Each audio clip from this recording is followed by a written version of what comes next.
Bolalar kinostudiyasi.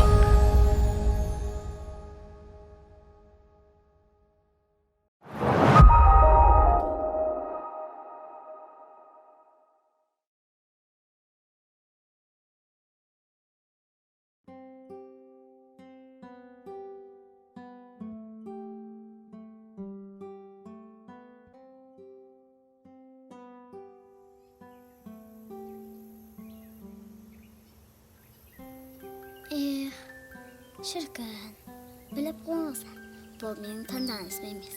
Bu mening avlumning atava. Men avlumda qattiq hurmatlayman. Cheksiz yaxshi ko'rem. 20 qat. Avlumda bir qabaltinga ayirbassaysan-ba desang, men ayirbasamayman degan bo'lat edim. Al, 4 qabaltinga ayirbassaysan-ba desang, men taqda ayirbasamayman deb javob bergan bo'lat edim. Araga vaqt solib. 10 qabaltinga ayirbassaysan-ba desang, 10 qabaltin? 10 qabaltin? Қазір алтынның граммы 8 мың теңге. Ал ол таза алтын ба? 585 деген жазу бар шара. 10 qabalтын ішінде қаншама килограмда жатыр. Расыменде кинодағыдай көп ақшалар ма? Жоқ, тіпті армандама да сенің қап-қап жылтыраған тастарынан шіркіннің қара топырағы қымбат. Өзіме оралайын. Әкем жеке кәсіпкер. Оның айтуы бойынша жақында. Өте жақында. Жоқ, бүгін біз қалаға көшкелі жатырмыз. Жұмыс бабымен. Анам үй шаруасында қайыр. Әкем кейде әзілдеп, үйдегі тұзақтың генералы сыпырғаны неге істеп жатады. Менімен тетелес ағам бар. Ол анам мен әкемнің тұңғыш болғандықтан еркеліктен бұзушылықты көп жасаған. Сол себебінен басын жармаған жер аз. Содан кейін мен ауылдың месі. Тал бойында бір мін жоқ. Керемет, ақылды, әппақ, нәзік деп әкем еркелеткенде айтатын сөздері. Соның ішінде маған әппақ деп еркелеткен сөзін айт. Айта берсем әңгіме көп қой. Көп сөзім жоқ. Мен барайын, мен іздеп қалар.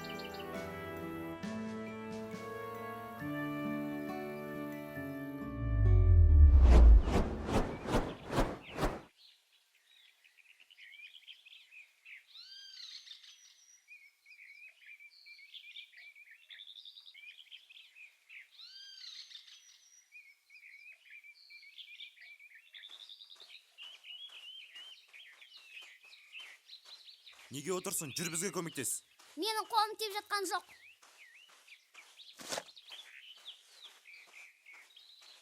Қолың тиетінен не істеп жатсың соншалықты? Кітап оқып отырмын. Адам деген осы уақытта кітап оқи ма екен? Жүр көмектес дедім бізге. Жібер. Бол көмектес. Жіберші. Жүр дедім. Жіберші.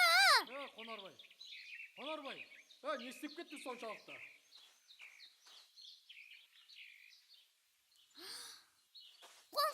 Қонқабай. Пих.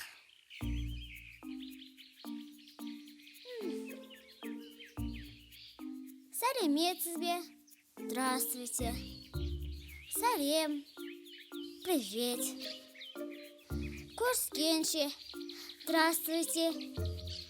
Сенің есімің кім? Как тебя зовут? Табиғат.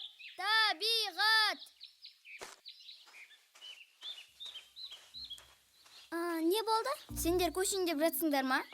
Иә, қалаға ма? Шырайлы Шымкент қаласына. Городская болам десейші? Айтпа. Городская болам деп бізді ұмытып кетпе әйтеуір. Қош, не бопты? Айтқандай, ол жақта адамдар бір түрлі, бір-бірімен сәлемдеспейді. Енді бізде ауылда бәрі бір-бірін таниды ғой. Көрсе амандасады. Сосын ол жақта барлығы орысша араластырып сөйлейді екен. Не бопты орысша сөйлесе? Саған қиын болатын шығар, иә? Не үшін? Енді сен орысша мүлдем білмейсің ғой. Неге білмейм? Үйреніп жүрмін. Орысша бірдеңе дейші ал. Бейғайша. Жарайды. Мен не деймін енді? Сәттілік сендерге. Осы қыз мен көрім айтшы. Көреміз ендігі жыл жазғы демалысқа келгенде. Табиғат. Қазір апа.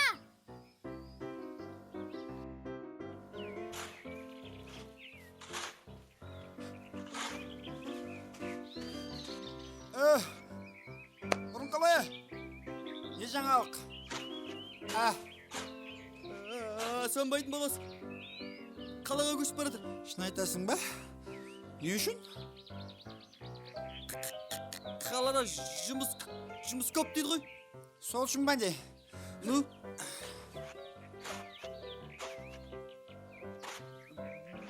Мал. Кім мал, Мал кезек қашан деймей? 2 күн бар.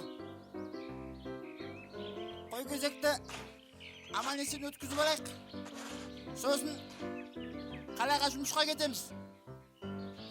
Не? Не күлесің, Онда бізді кім күтіп отыр деймін да? Сауда жасаймыз. Сауда? Құрт сатып байымыз екеуміз. Мане, құртпен де байы. Ма? Аны көрдің ба? Мынау біз.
Шымкент қаласына көшіп бара жатырмыз.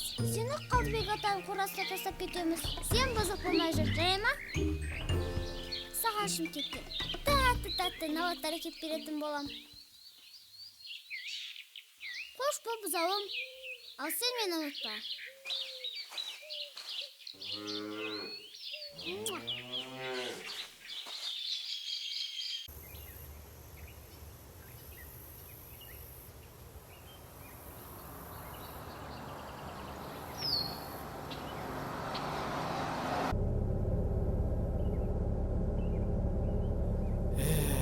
Қош бол.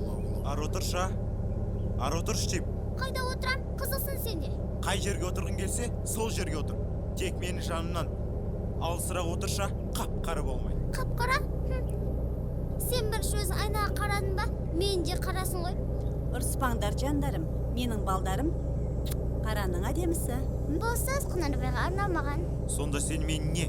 Әдемі емессің деген кеп тұр ма? Иә, тегім кеп тұр. Бері келші сені. Тыныштаңдар қане. Сау болып тұр туған ел. Енді қалаға барғанда жаңа достар табамын ба? Тапқан күннің өзінде олармен тіл табып саламын ба? Биғашан айтуы бойынша олар орысша сөйлеп, мен қазақша сөйлеп, бір-бірімізді түсінісе алмай тұрсақ, одан да ары қарай орысша сөзім жаттайын.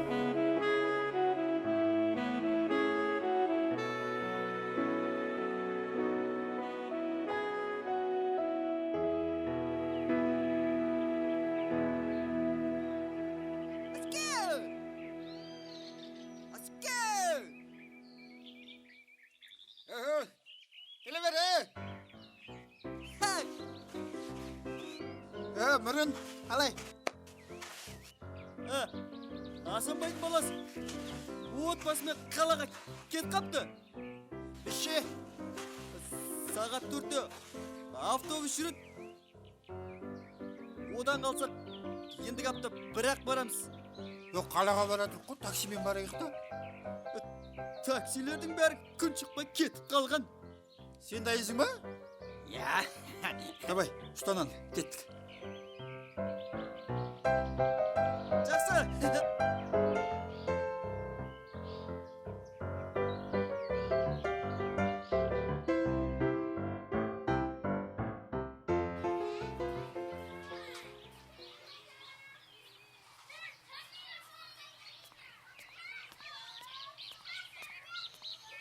саламатсыз ба апай?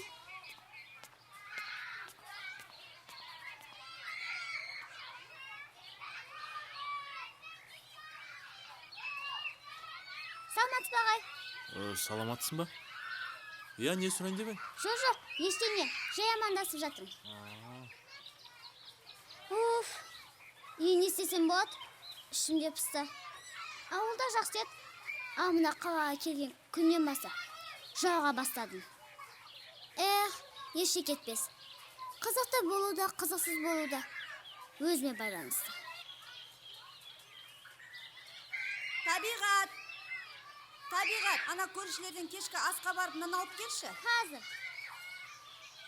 Нан? Бері қояр ма екен? Неде болса көрейік. Кім бұл? Не, апай нан бар ма? Нан? Я, нан бере тұрыңызшы. Не, бұл жер нан сұрайтын магазин бе еді? Өлі апай, біз көршілес тұрамыз ғой. Ауылда көрші тұратындар бір-біріне көмектесіп жүреді. Сен ендеше сол ауылыңнан барып сұра. Апай, ауылым алыс ғой, қалай барам? Мен саған айттым, тез кет. Егер кетпесең, қазір полиция шақыртам. Білем мен сендерді. Өлі, бопты, не болды сонша? Кім бұл? Мен ғой Таби. Кім керек? Қазір мен бұл апайдан орысша сұрайын. Мүмкін беріп қалар. Апайка, не деуші әлгі?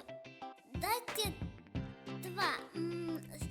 Әлгі не деуші мынандай. Не дейсің? Сейчас. Булка. Тебе хлеб надо? Да, я хлеб дайте, потом принесу. Девушка, иди домой. Әйтпесе балаларымды шошытасың. Осы ата-аналар балаларын қалай қаңғыртып жібереді екен, а? Оля, апай мені қанға бас, үйсіз-күйсіз деп ойлайсыз ба? Самата қойып түсті. Қарсы сұрап көрейін ба?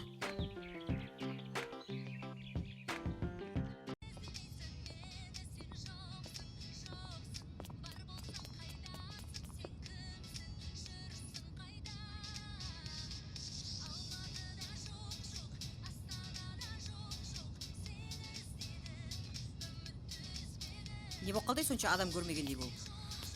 Қазақша сөйлей алады екенсіз ғой. Не бопты? Қазақпын ғой енді. Қуаныштыма қазақ екеніңізге. Мен сіздің түріңізге қарап, андай орыс апайлар болады ғой ше. Орысша сөйлеп қалған, сондай деп ойлап қалдым. Мен енді сізге дайте 2 лепочка или булка деген деп тұр едім. У нас там в доме ашқарақ есть. Его имя Конарбай. Көп кішкентай болып әңгімен сояды екенсің. Сіз де мен ойлағаннан да ашу жақын адам екенсіз. Немене, қарсы сұрайын деп пен? Қайдан біліп қойдыңыз? Енді неше жылдан бері сатушы болып, адамдардың ойын бірден оқитын психолог болып қалдым ғой мен. Сажетін кіремей тұр. Қанша ақшаң бар? Жетпіс деді. 1,5 булканы кесіп берді. Қызық адам екен өзі. Неге көршілерден сұрамадың? Анашым, бізді көрші бір түрлі екен. Несі бір түрлі? Бірдеңе айтсам, бірдеңе айтады. Сонда не деп жатыр? Нан сұрап барсам, қанға бассын ау, анау, мұнау. Тіпті есігін ашып та жүріспейді ғой шіркін. Менің қызым ешкімге ақысын жібермейді ғой.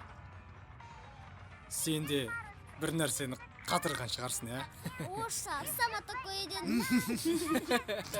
Айттым ғой сендерге, алтын қызым ай. Жарайсың, мінекей. Қонарбай, сен неге күресің? Сен тіпті жауап та бере алмайсың ғой. Аузыңнан орысша түгілі. Қазақшан әрі суырып аламыз ғой. Тамақтарыңды жеңдер. Ертең мектепке сабаққа апарам. Екеуің де ерте жатып дайын болыңдар. Мамаларың дұрыс айтады. Мына жерін қарап жүрші, не дейді өз? Құдай қаласа, онда уәделескен жерде жолғайық кешке. Саламатсыз ба? Келіңіздер, отырыңыздар.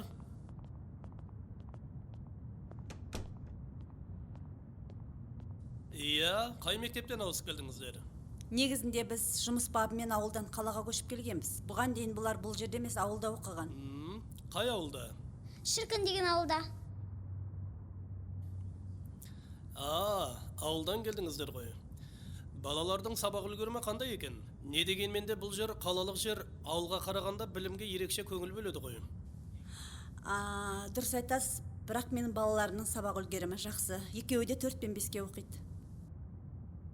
Иә, барлығы 4 пен 5. 3 деген баға алып көрмек. 3 алсам жылаймын. Мен де. Бұл енді дұрыс екен. Сабақ үлгерімі жағынан, тәртібі жағынан, мұғалімдерден шағым еститін болсам, ренжімеңіздер. Мектептен қош айтысуға тура келеді. Сондықтан да менің ойымдағыдай болады деп үміттенемін. Рахмет, директор мырза. Қай сыныпта оқисыңдар? Мен 8-ші сынып. Ал мен 6-шы сыныпта оқимын. Маған 6 мен 8-дің жетекшілерін шақырыңыз.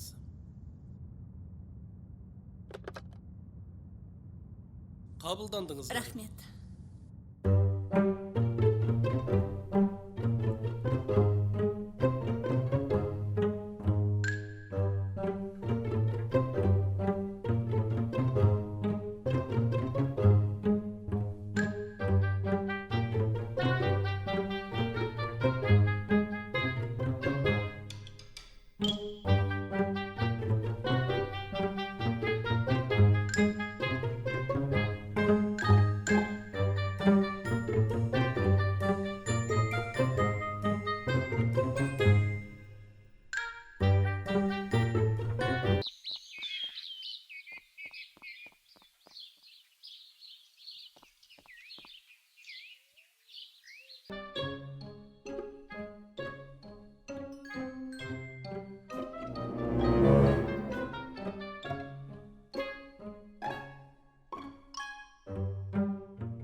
Beri düş.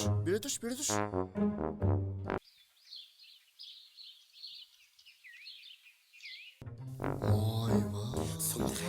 Сұмдық қомырым. Қарабая түш. Аға лейтенант Үкібаев, құжаттарыңыз. Құжат дейсіз бе? Інім ау, құжатым үйде ғой. Неге өзіңізбен бірге алып жүрмейсіз? Енді өзімен бірге алып жүрсем жоғалтып ала беремін. Жас бала емеспіз ғой, енді өз-өзімізге жауап бере алатын шығармыз. Мен де соны айтқым келіп тұр. Жас бала емессіз. Жас бала ұқсап құжаттарыңызды жоғалтып жүрсіз. Жүріңіз бөлімшеге. Құжатыңыз жоқ, түріңіз болса мынау. Бәрі Гүлжаханның қамы ғой. Гүлжахан несі? Не айтып кеттіңіз? Ол зағаңме. Кесе, бер жақнасай, қаз жөндеп айтып берем. Қой. Сен мен сөзге айналдырма. Жүріңіз бөлімшеге. Жүр деймін саған. Әңгімеге алдана қоймайтын көзі кесіңші, Жүр деймін. Жүр. Бармаймын. Гүлжахан!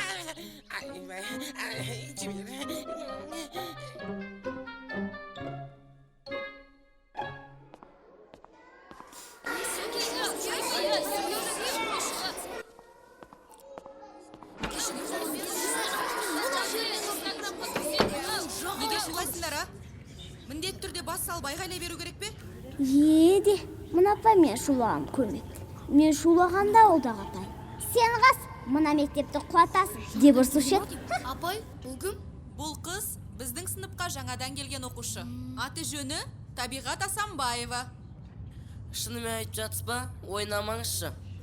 Сондай дат болам екен. Есіміңді кім қойса да, сен туылғанда жуап отырып қойған шамасы. Бұның несі күлкілі, а? Бейбарс, тұр орнынан. Жаңадан келген оқушыны орталарыңа тартудың орнына мазақ еткенің не? Әлде үйде бір-бірлеріңмен осылай сөйлесесіңдер ме? Мына жерде күліп отырғандар, әлі сендермен талай қызықты сәттерімді өткізем. Көресіңдер, сол кезде мен сендерге күлемін. Табиғат, сенің бойың кішкентай екен. Мына жерге барып отыра ғой.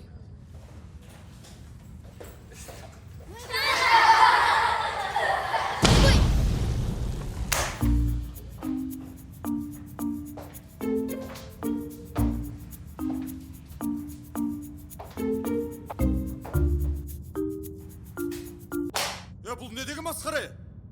Тарихта болмаған ғой бұндай. Менің тарихымда. Бейбарс, жігіт басыңмен қыз баласынан осыншама таяқ жегенің. Жаңадан келіп, мектепке үйренбей жатып, осыншама бұзықшылық жасайтын не күн туды саған? Ертең үйреніп алғаннан кейін мұғалімнің көзін көгертетін шығарсың сен. Ағай, ол өз бастады. Өзі бастады. Не деп бастады? Жүріп келе жатыр ем, аяғымнан шауып қалды. Құлауға сөйлеп қалдым. Ол өтірік айтады. Өй, жылауық. Ұялмайсың ба? Мен саған үйді қалай үйреткен едім? Екеуінді алып кетіңіз. Тәртібін қадағалаңыз. Жарайды, жүріңдер.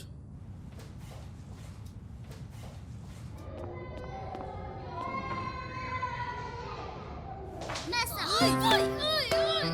Табиғат. Бер кел.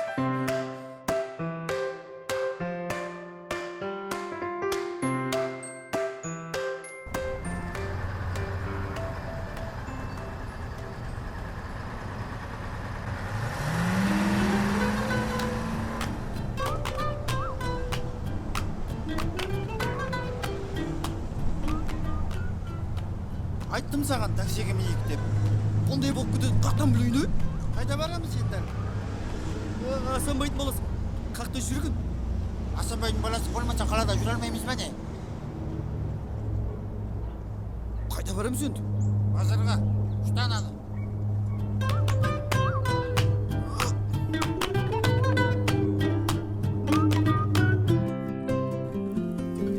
Арада бір апта өтті. Мен кәдімгідей аса қатты болмаса да, мектепке үйреніп те кеттім. Директор ағайымның айтқаны рас екен. Өз мектебіме қарағанда, мұндай қалада оқу талабы күштірек екен. Әлде өзім жөнді үйренбегендіктен бе? Әйтеуір сабақ тапсырмалары қиынға соғыш. Әсіресе орыс тілі, ағылшын тілі деген пәндерді атап өтпеске болмас. Мұғалімнің алдағы 7 күн орыс тілі апталығы болатынын ескергелі бері менде ұйқы жоқ. Бірақ барлық қызық алда секілді. Ана бәргі тәртіп орынбасарының баласы Бейбарыспен мені арамдағы келіспеуші ұдайы жүріп тұрды. Неде болса нар тәуекел. Мен әділдік үшін күресуге тоймаймын. Өзіме жеңіс, қалғандарына сәттілік тілеймін. Чау!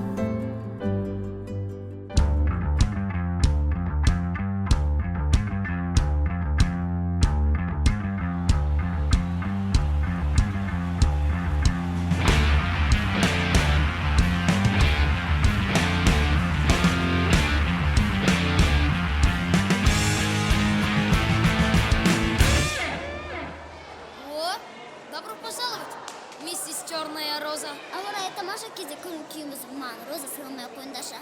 Біз ба саған роза сыйлайтын? Сендер осы маған соқтығыспасаңдар, ауыштамайсыңдар өтім шамасы. Ава жұталамыз ау. Бірақ роза сыйлайын деген ойымызға да кіріп шықпады. Сосын, ол әңгімені қайдан шығарып алдың? Өздері ғой сұрамасаңдар, жалынып жалбарып сыйлаған келіп барышты. Не деп біз ал? Добро пожаловать, роза, деп ба. Қойш бол, миды аш жердіңше, қайда бара жатсың? Кете берші.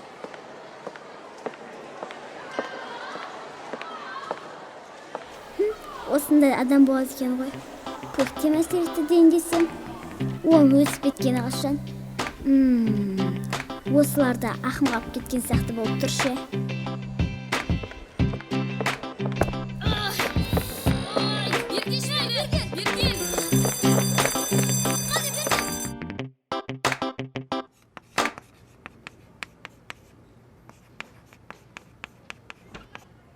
Кіруге рұқсат па?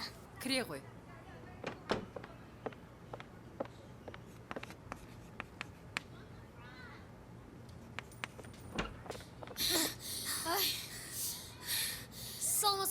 Саламатсыз. Саламатсыңдар. Неге кешіктіңдер? Отырыңдар.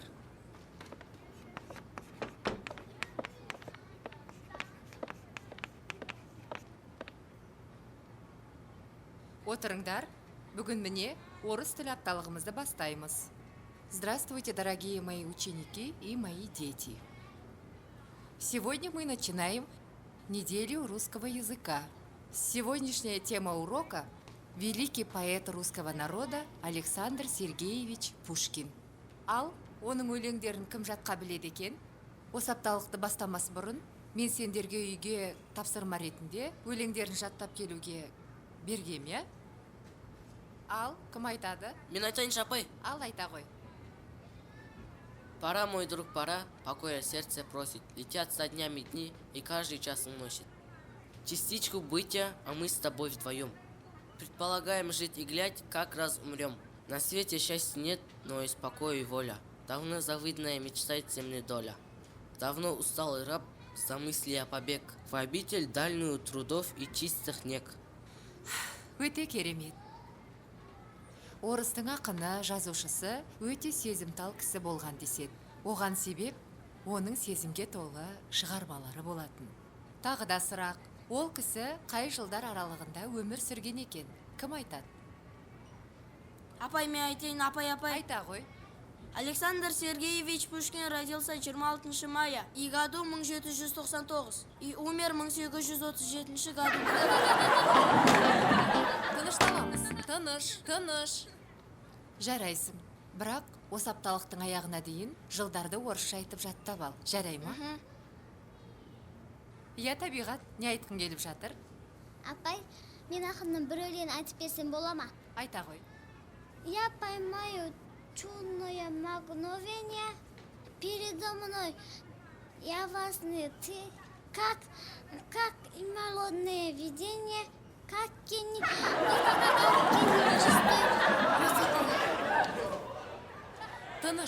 Тынышталамыз, балалар.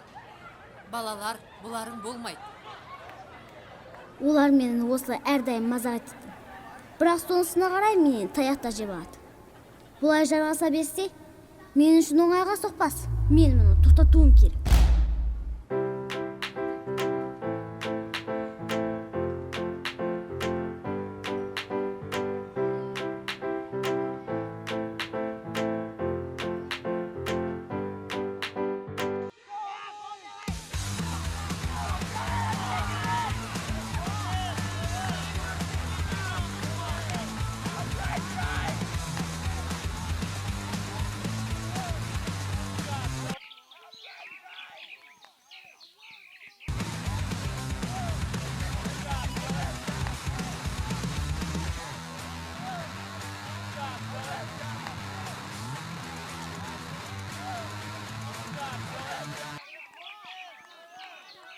Бол, теп. Бол, бер ана. Бер, Димашқа бер. Теп. Бол, теп. Теп. Гол! Ауай. Сізден бір нәрсе сұрасам бола ма? Бірақ, бірден айтып қойын, ақша болса сұрамай-ақ қой. Ой, ақша? Ақшаңызды түкте керек жоқ. Менің айтайын дегенім, мен сынымда оқушылар мен әрдайым мазақтан сыналады. Сен мағаннан айтшы. Сен олар мазақ етіп тұрғанда жауап қайтарасың ба? Әрине, онсыз болмайды ғой. Қаладан алыстау жерде, ауылдан көп болған жоқ. Оқуымды осында ұстадым. Әкемнің жұмысына байланысты. Бірақ олар мені орталарына қосқылары келмеді.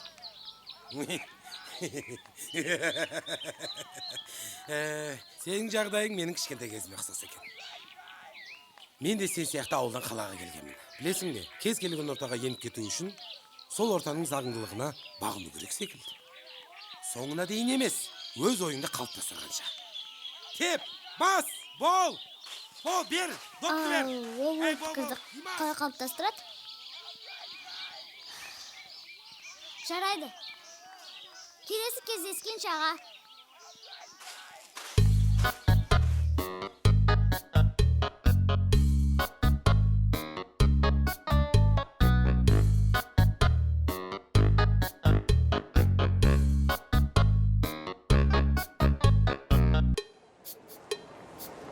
Сағындым. Не болды кішкентай бала құсып? Енді айтып жатқанымды. Мұрын, сен даусың әдемі ғой, құрталамыз деп айғайлаш. Шын ба? Өйші. Рахмет. Босайын да айғайласай. Босай.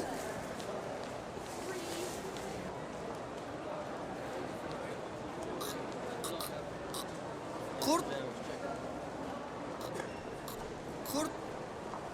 Alamız. Kurt. Alamız.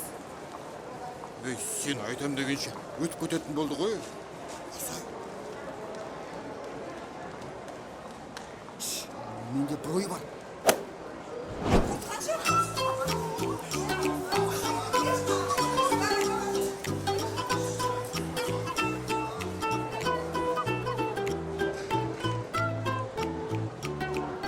Құрталамыз. Құрталамыз. Құрталамыз.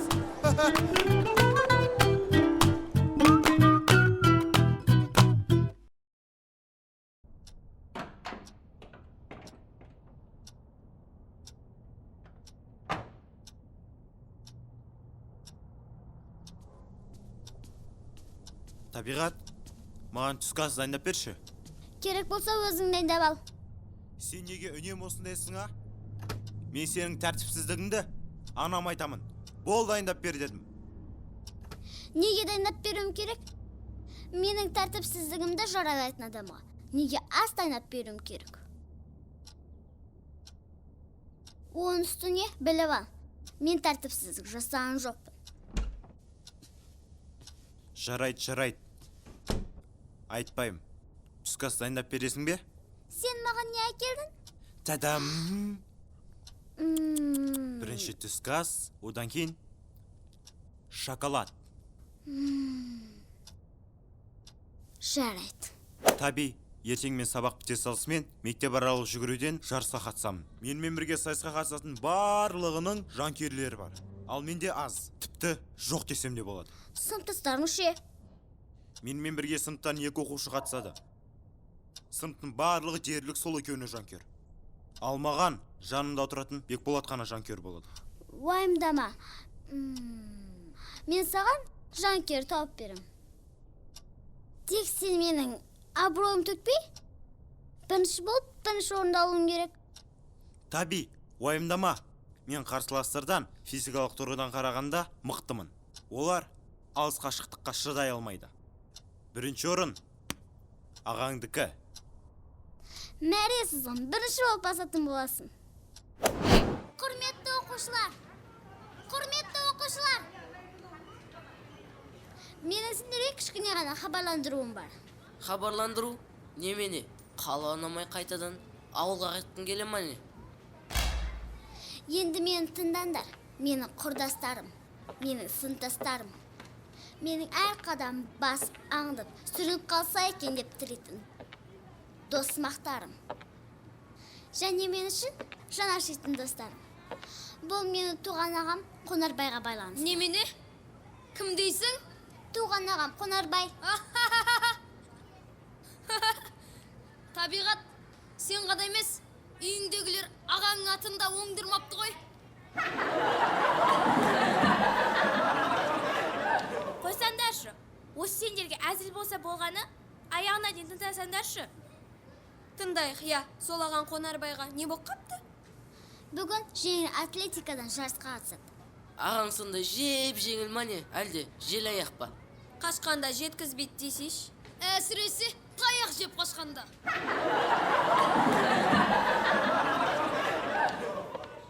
Оларға көңіл бөлме құрбым.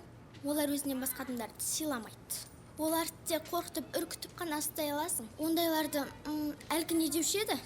Ондайларды қорққанды сыйлайды дейді. Дұрыс айтады. Сен не айтпақ едің? Ағам бүгін жарысқа қатысады. Соған жанкүйер болуымыз керек.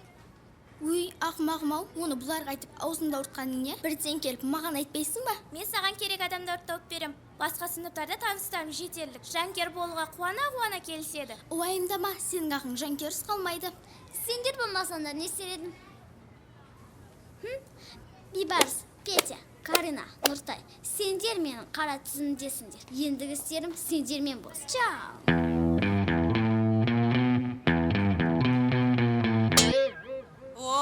Жол болсын, Асанбаева. Кешіріңіз, апай. Мені мұшып кетема дегенем, қыздарыңды ертіп алып қайда асықтың? Еш қайда, апай. Ол ше бізбен оқып, енді бөлектенгісі келеді, апай. Солай ма? Сенің мына жердегілермен бірге жүргің келмей ме сонда? Бөлектенетін ойым жоқ, бірге жүрім келеді.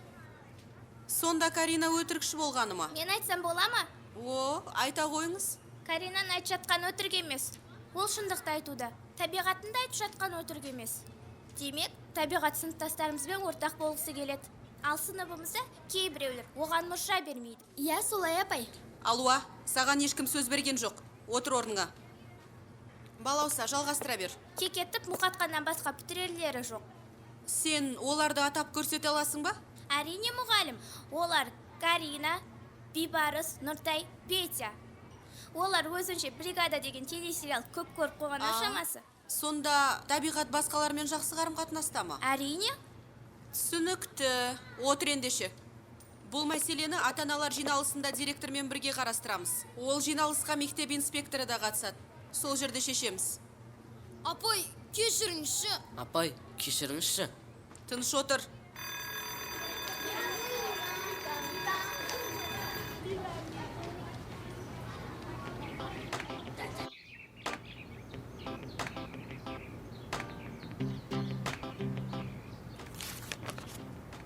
Гүлдей көркем Гүлжахан. Авторы Фархат Бектасова. Яғни өзім. Бақта өскен гүл, гүлді жұлма сен. Арналады саған бұл, бұны жазған мен. Бір жер келмейтін сияқты.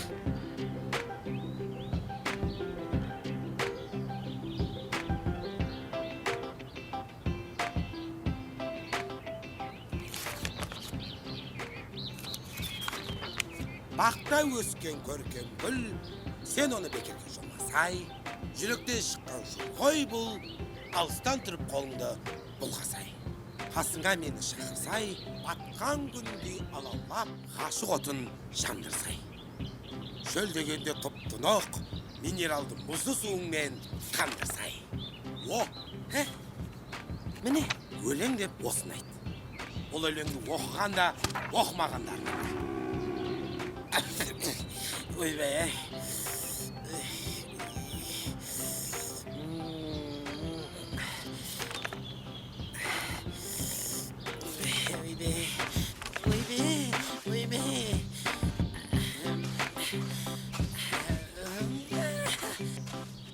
Мама! Не істеп атсыз? Зәлемді алды ғой, қайдан жүрсіз? Осы сенің де жүрмейтін жерің жоқ екен да, е? Онда не істеп отырсың, тығылып?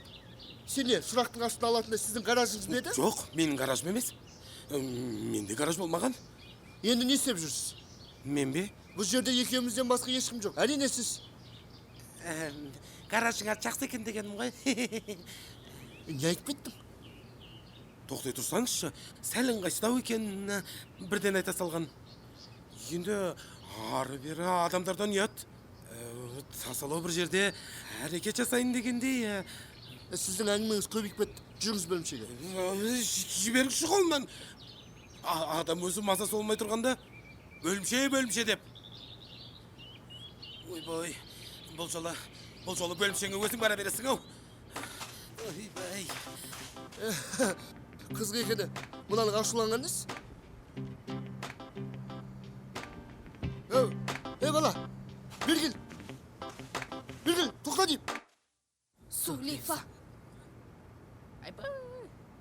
Достар, біздің ата-аналарымыз енді бізге ешқашан сенбейтін болады. Уайымдамаш, Биба, бір мәнісі болады. Сендер не дейсіңдер? Тіпті не айтарымды да білмеймін. Не істеуге болады? Ата-аналар жиналысы қашан болады екен? Бірақ аса бір қатты ештеңе істеп қойған жоқпыз ғой негізі. Менде ой бар.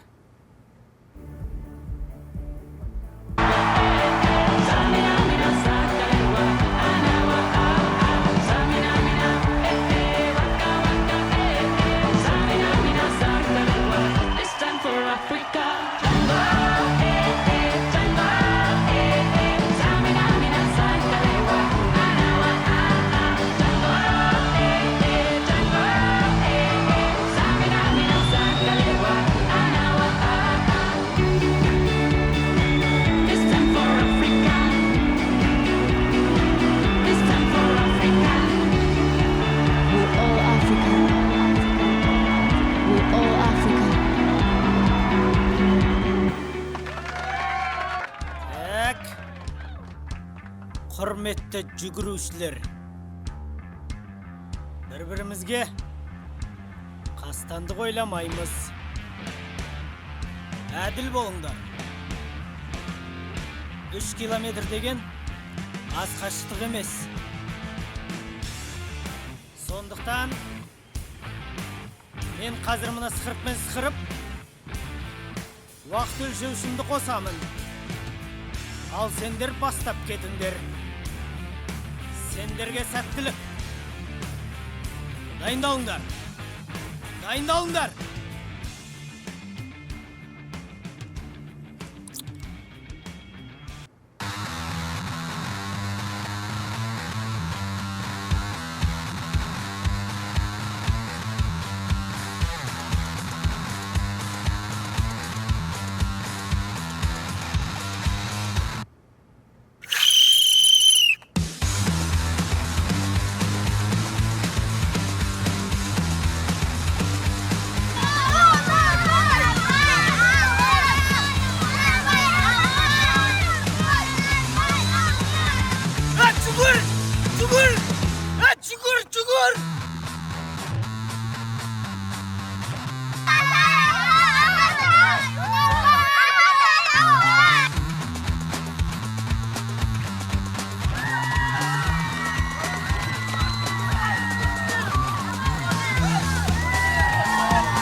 Черная роза, сенімен жеке сөйлесуге бола ма? Біріншіден, менің атымды олай айтуға тыйым салам. Ал екіншіден, менің қолым бос емес.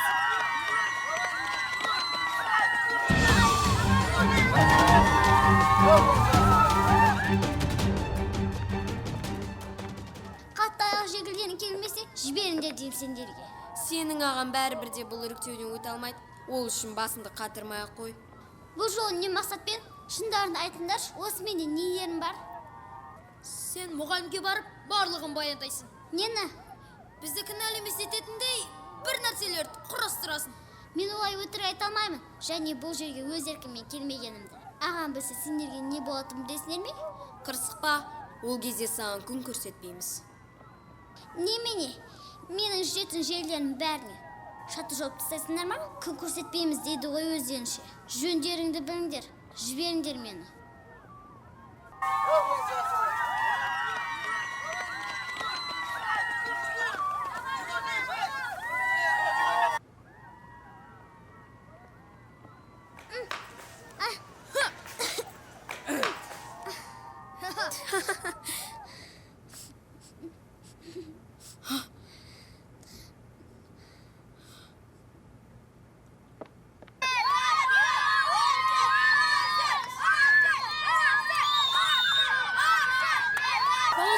Бейбарыстар стадион артында табиғатты жібермей ұстап тұр. Немене? Оны ағасы естімесін. Неге? Керісінше естісін, сазайларын тартады.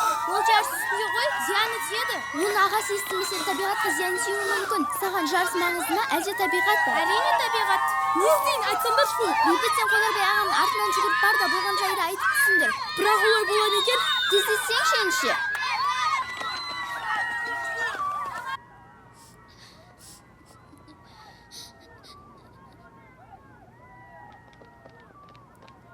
Ей, сендерге не керек? Табиғатты жайына қалдырыңдар. Өйбей, сендерге тіл бітейін деген бе? Ауыздарыңнан әріптер шығып жатыр ғой. Мен де сөйлей аламын, қара міне. Көп ұзамай сен де сазайың тартасың. Қорқып кеттім. Сен тек сөйлеуді ғана емес, қорқытуды да біледі екенсің ғой. Аз ғана уақыттың ішінде қалай үйреніп алдың бұлардың барлығын? Алла балауса, сендер бара беріңдер. Бұлардың қолына тек қана көп сөйлеу ғана келеді екен. Ал іске келгенде әлсіздерді қорқыту ғана келеді. Көп сөйлемей, құрбыларыңа қосыл.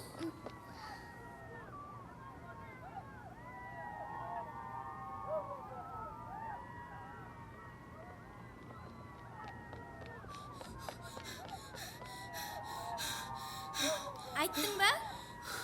Не дедің? Я.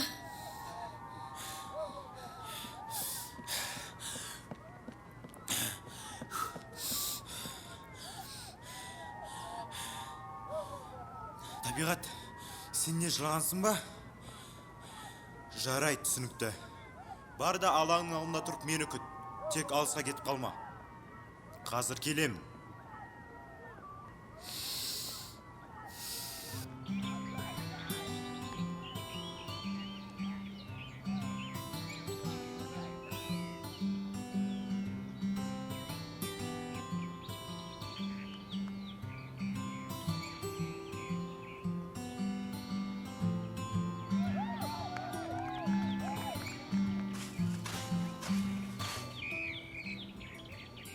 Айнама тарақпа.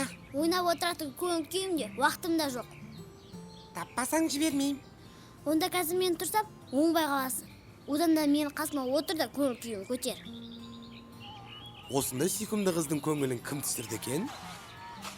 Сіз бе? Мен. Қалай? Бәрі де оп-оңай. Ішіңе терең ауа ұстасың да, тамағыңды қысып сөйлей бересің. Міне сен күле бастадың. Тағы да. Күл, күлет.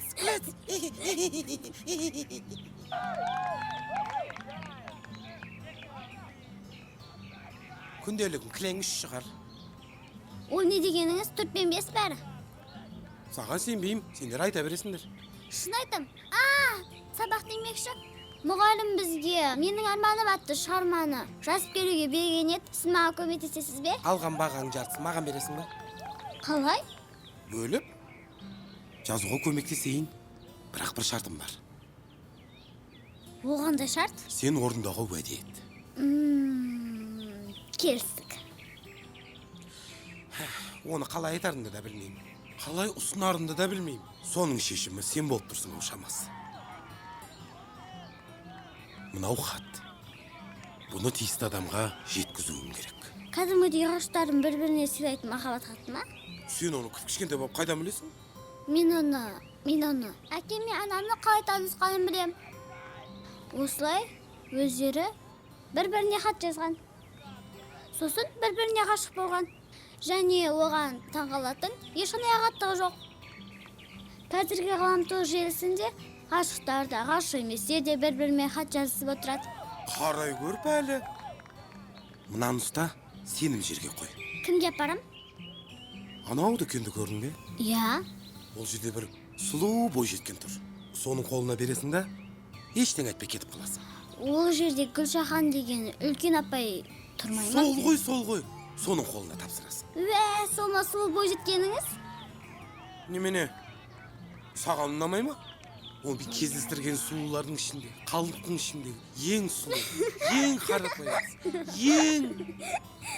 Немене күлесің? Сен менің көзіммен қарап оған. Жарайды. Әркімдікі өзіне деген сол ғой. Иә, әркімдікі өзіне, ай көрінер көзіне. Ол менің айым ғой. Жұлдызым ғой менің. Жарайды, сенің шаруаңа кірсейік, жаз. Былай деп жаз. Арман, ол менің ең мақсат.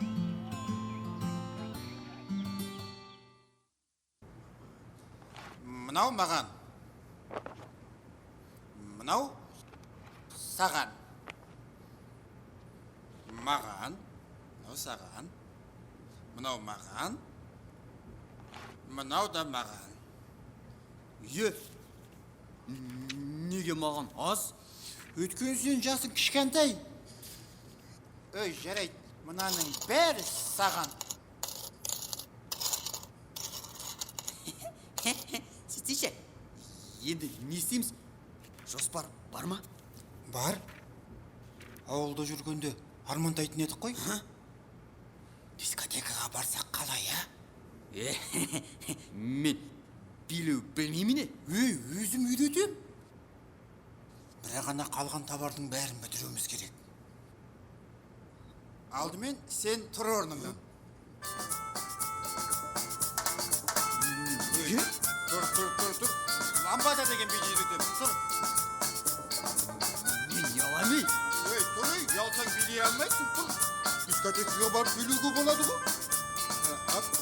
1, 2, 3. 1, 2, 3. 1, 2, 3. 1, 2, 3.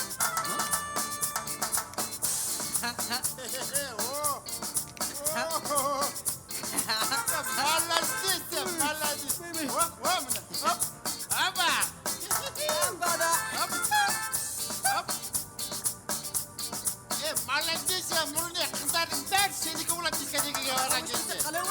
міне көрдің ба айқайламай жинап ал ақшаларыңды жантай ақшаны саған ешкім бермейді.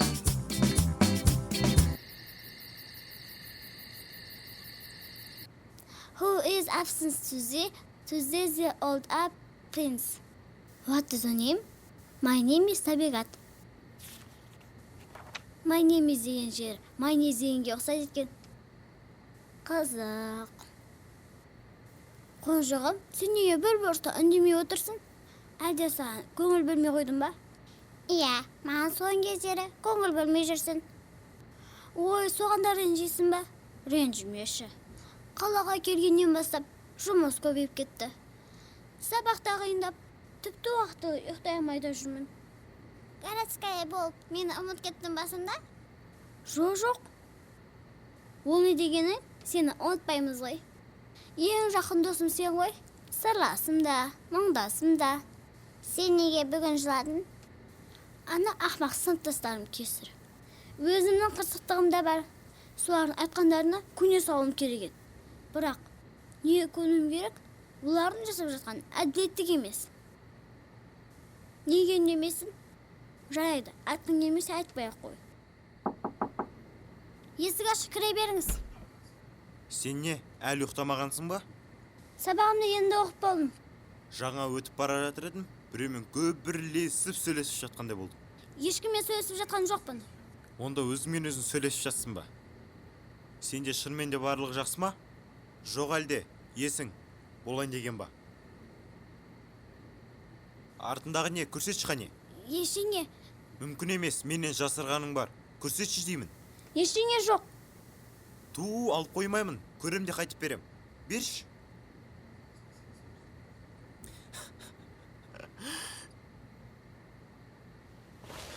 Сен сонда бағаналы бері осымен сөйлесіп отырсың ба? Сенде шынымен де барлығы жақсы ма? Жақсы. Көз алдыңа ештеңе елестеп тұрған жоқ па? Жоқ. Бүгін оларға не дедің? Уайымдама. Енді олар саған келіп, тесуді қояды. Саған соқтығысуды да. Тіпті семен дос болуы да мүмкін. Жарыстан қаншасыншы орын алдың? Айтсам сенбейсің. Соңғы кругта айналуға кеткенбіз. Қарсыластарым менен қалар емес. Менің бар ойым олардан оза шығу еді. Кенет бір бала алдымнан жүгіріп шықты да, сенің сондай жағдайға душар болғаныңды жеткізді. Шыдай алмадым. Бағаналы бері оза алмай келе жатқан қарсыластарымнан көзді ашып жұмғанша озып кеттім. Шынымды айтсам, мен сені керек деп те ойламаппын. Әшейінде маған көмектеспек түгілі. Ұрсасында жүресің ғой? Жалғыз қарындасымсың ғой, жалғыз бауырым. Саған көмек бермегенде кімге берем? Саған артық сөйлегеннің тілін суырып, саған қарап қол көтергеннің қолын сындырам. Өз-өзіңді бас енді. Олар әлі кішкентай ғой. Бірақ не дегенмен аға деген дәл сен сияқты қамқор болу керек. Егер сенікі дұрыс болса, онда әрқашанда мен сенің тіреуіңмін, кез келген жағдайда. Ал сенікі дұрыс болмаса, онда бәрібір маған сене беруіңе болады. Бірақ бұзық болма. Рахмет саған, ағатай. Сен мен аға деп жатырсың ба? Мә, құлағыма бір түрлі естіледі екен. Бұрыннан саған сонда ешкім тиіспегені ғой, ә? Қарындасым менің, жақсы қайырлы түн. Қайырлы түн. Жарты сөндіріп кете салшы. Өй, аға дегенді осылай жұмсайм екен. Тұр да өзің өшір. Төй, 17 уақыт тауып алыпсың. Сол сиқырлы таяқшамен ата-анама үлкен үй салып берсем деймін. Анашым әрдайым айтып отырады. Баспанасы жоқтар баспаналы болып кетсе екен деп. Мен анамның әңгімесіне сүйеніп, баспанасы жүрген біз сияқтыларды сиқырлы таяқшамен баспана салып берсем деймін. Жарайсың, Хансұлу, арманыңа жет. Ал балалар, келесі кім оқиды? Апа, мен айтайыншы. Табиғат оқи ғой. Менің арманым құс секілді қанатым болса екен. Баратын жеріме лезде жетіп, өзімнің қаламша жететін едім. Ешқандай да сәби ауырмаса екен. Кішкентайлар тек қана бағын бағалық шақтың бақтың ғана сезсе. Бұл ғаламда соғыс болмаса, өйткені ғаламтордан қарап отырғанда, соғыс болып жатқан елдерде жапа шеккен бейгүнә адамдарды көремін де, шексіз жылап қоя берем. істеп жатса, зорлық зомбылық көрген адамдарды құшағыма қыссам ғой шіркін. Елімізде қаншама балалар үйі жабылып, қарттар үйі атымен жоқ болса, жәутен деген қара домалақтар мен қара көздердің жасы қайғыдан емес, қуаныштан ақса. Данасыз қарияларының өз немерелерінің тәтті иісі иіскеп тамсанса. Менің апам мен атам ерте қайтқан дүниеден. Бірақ үлкендерді сыйламайтын қаншама үлкен сымақтар бар. Оларға мұңая қарап, бармағыңды тістеуден басқа ештеңе істей алмассың анық. Қалған өзіңіз оқырсыз. Шығармаң әсерлі екен. Өзің жаздың ба? Барлығын емес, досым көмектесті. Атанаң емес пе? Жоқ, ауладағы Фархат деген аға досым. Жарайсың. Енді қалғандарың маған әкеп дәптерлеріңді өткізіңдер.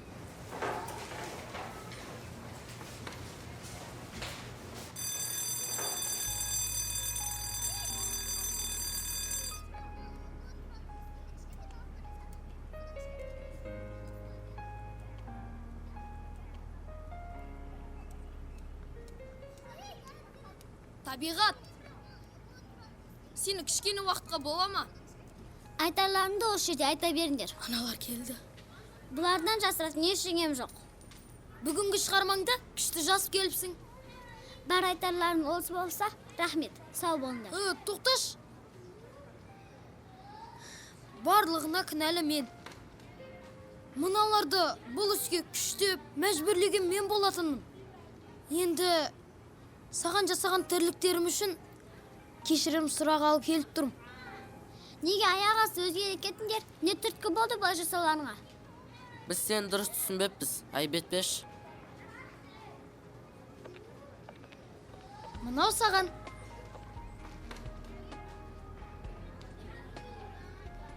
Мұны Карина жасады. Құрбы болуға жарамадым. Қыз басымен достарыма қосылып сені орынсыз мазақ етіппін. Кешір. Енді мен сенің жолыңа ешқашан кедергі болмайым. Сені черная роза. Ауылдан келген деп мазақ етпейм. Я, сен черный емессің. Мен черный емеспін ба? Әкем мен аппақ дейді.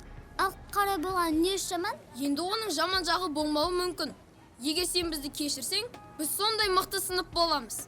Бірлігі мықты, бірін-бірін сатпайтын, озат сынып боламыз. Сен не шын айтып жатқансыз? Я, шын айтып жатқансыз. Мына гүлдерді мен сақтап қоям. Қане? Дос боламыз ба? Я!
Саған не болды, қызым?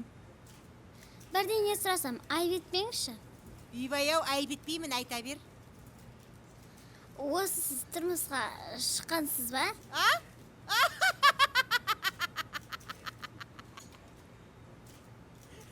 Сен де қатырасың-ау.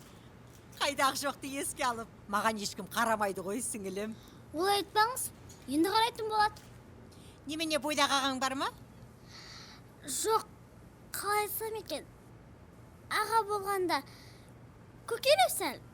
Немене, шал ма? Жоқ, ой, мынау сізге. Ай, мынау қызық болды, ай. Ай, мынау қызық болды ғой,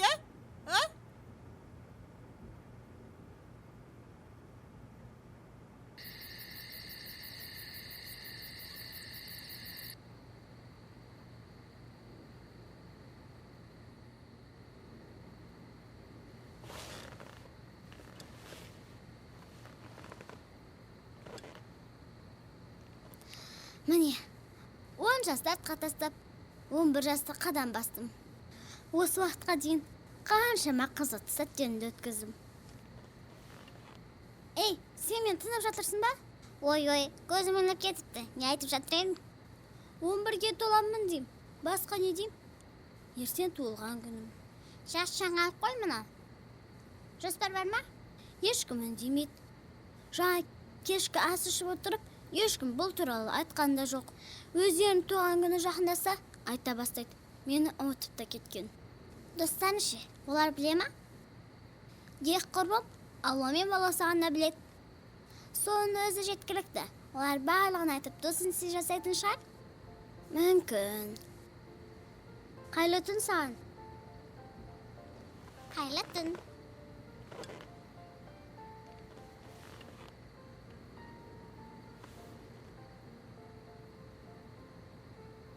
Қонжық, сен ұйықтап қалдың ба?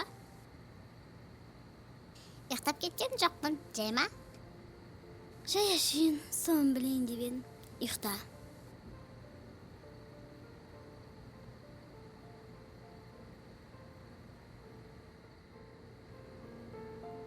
Қонжық, қонжық.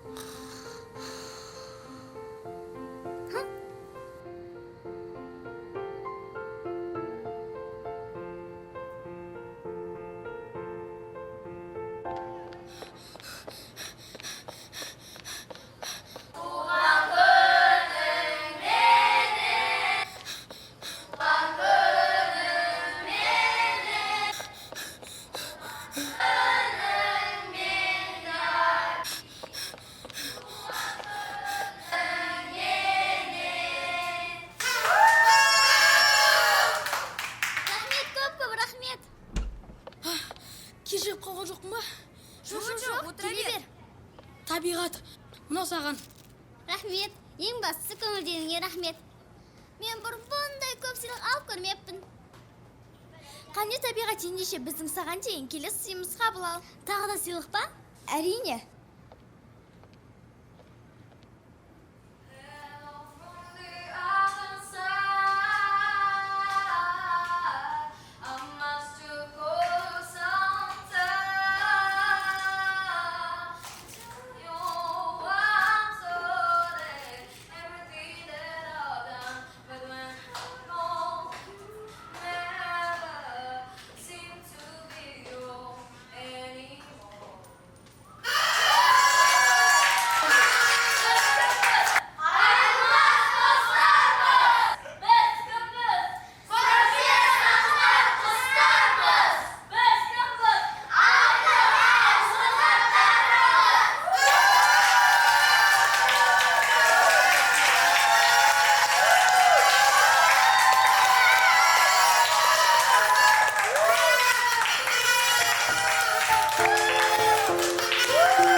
Аға, бұл сіз бе? Я, мен ғой.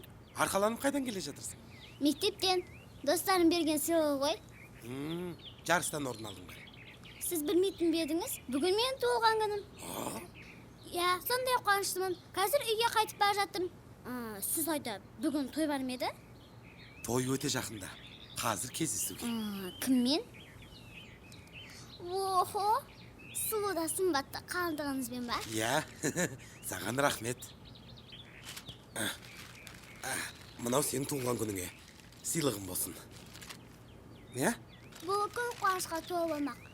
Өте сүйкімді екен. Рахмет. Саған да рахмет. Айтқандай. Сізге сәттілік. Рахмет.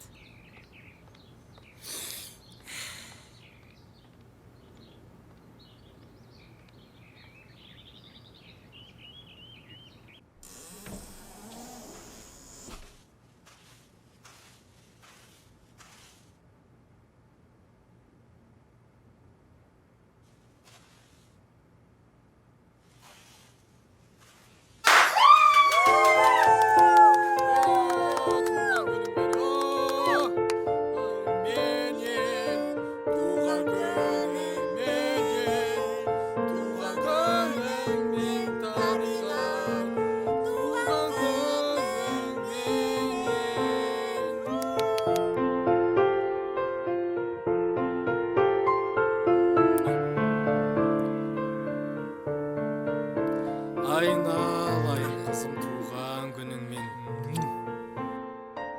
Құрметті табиғат ханым, қош келдіңіз.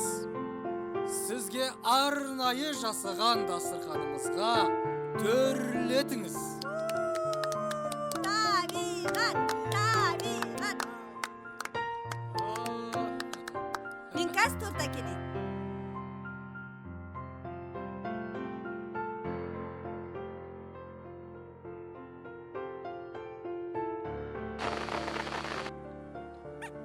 Ку-ку. Табиғат носаған. Ал, ұста. Ұста. Ей!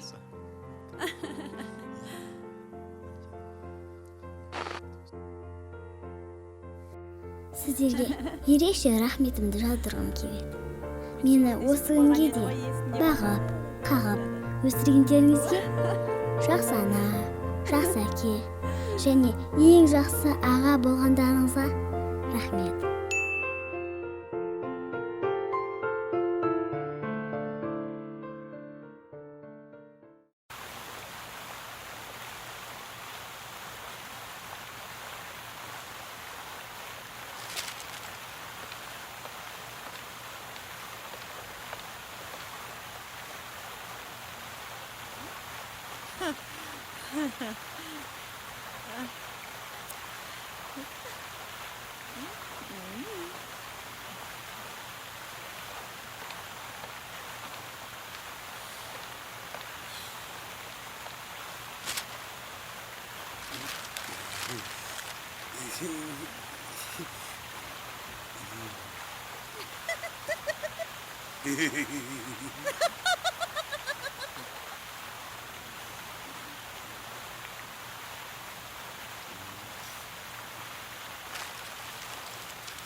Рахмет.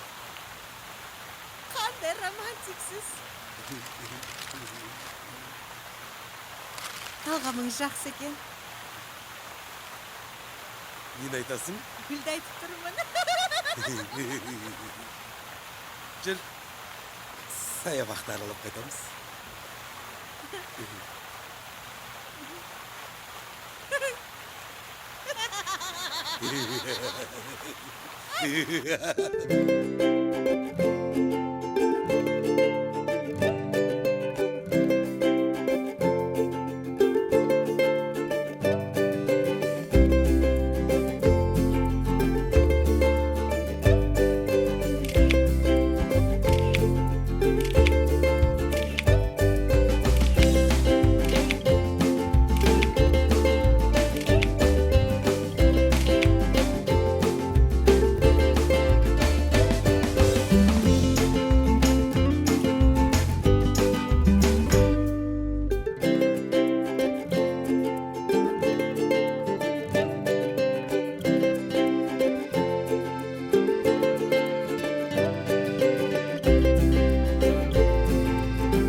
Гүлә, меніңше қарным ашып кетті. Сеніңше? Менің де. Түскі асымды ішпеген едім, саған асығамын деп. Жарығымсың. Жүр, бір жерге бар. Той, тамақ жеп алайық, Мен бір жерді білем. Тамағы тойымды, ақшасы қол жетімді. Мен сүйем ойымда жерді.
өзің?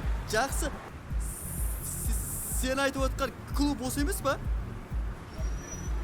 Осы сияқты есімнен шығып тұр бірақ.